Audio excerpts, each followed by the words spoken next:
Hi, my name is Tyler with Electric Personal Training, and this is the Romanian Deadlift. We're also going to go over the Stiff Leg Romanian Deadlift towards the second half of the video. Now, before we get into the Romanian Deadlift, let's talk about equipment. Let's talk about general form tips for both exercises so we know what we're doing and I'm not repeating myself too much and wasting your time.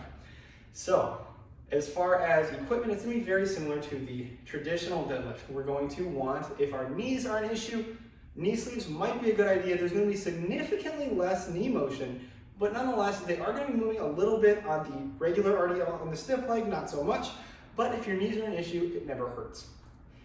If your back is an issue, if you want to make sure your back is in good health and keep your core externally stabilized, a belt is also a fantastic option for the RDL, as well as wrist straps for your forearms. Wrist straps are going to take your forearms out of it a little bit, but that is the goal. We're hoping to hit forearms separately and not have them be a limiting factor for our leg exercises. So that's about it for equipment. Now we're going to want to set it up at a squat rack. That is going to be the big difference between our traditional deadlift and our RDL, is we're basically chopping that range of motion to focus more on the posterior leg muscles.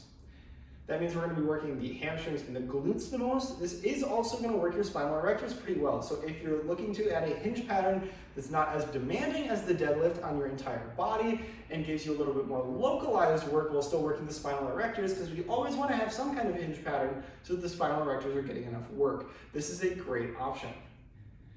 Now, it's up to you to choose between barbell and dumbbells. I think RDLs happen to work better with dumbbells, especially the regular RDL as opposed to the stiff RDL, just because we're going to be throwing our hips really far backwards. And so the dumbbells at our sides will really follow our center of gravity being straight down. Whereas with the stiff, you're going to see we're bending more forward, so the barbell tends to fit a little more as it's coming forward with our torso. Now we'll go ahead and jump into the lift itself. Couple pointers here to get started. We're going to be setting our feet about shoulder width, keyword about. You have a little bit of wiggle room. Don't go crazy wide, don't go crazy narrow, just somewhere around shoulder width, whatever's comfortable. Now we're also going to be grabbing the bar in a similar spot, whatever works for you, whatever's comfy. Since we're not going all the way down, we don't have to worry about our hands conflicting with our shins as far as placement. On a traditional deadlift, since the resting position is going to have our shins up by the bar, we're not going to have the option of having our forearms in the same spot. Because we're not taking it as far on these, we can if we want to. If shoulder width is what works for you, grab it shoulder width. Just don't go super wide or super narrow. Just whatever is comfortable for you. Now, the same principles are going to apply for the dumbbell option, except we're going to be holding them at our sides, but at the end of the day, the movement is going to be the same. We're going to keep our weight on our heels and we're going to push our hips through. The main emphasis here is sticking our hips back and forward. We're going to keep a flat back, walk the way back a little bit if you have pins, and then we're going to stick our hips as far back as we can and bring them up. Stick our hips back and bring them forward. Now this looks very similar to the top half of the deadlift, and that's basically because it is. It's just going to allow us to focus more on what we're working and not have as long of a setup time, which is nice. The RDL is a great movement to program if you want a hinge pattern that's not as demanding as the deadlift, but still works your glutes very well as your spinal erectors.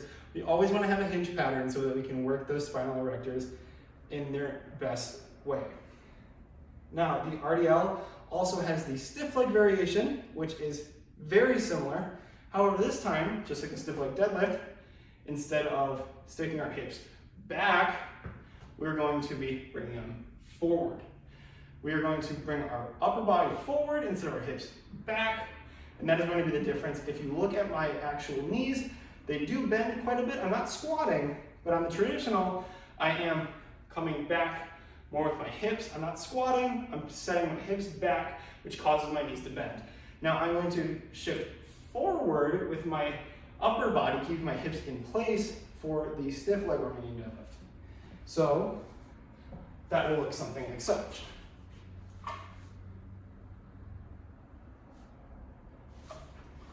Now, with stiff leg variations, do not lock your legs.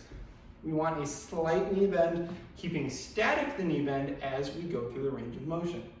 We don't want to lock our legs to restrict blood flow, and also you'll be a little bit less stable in that position. A slight knee bend is crucial. We want to keep those legs as static as possible as we're bending over, just moving the hips. And remembering to keep a flat back.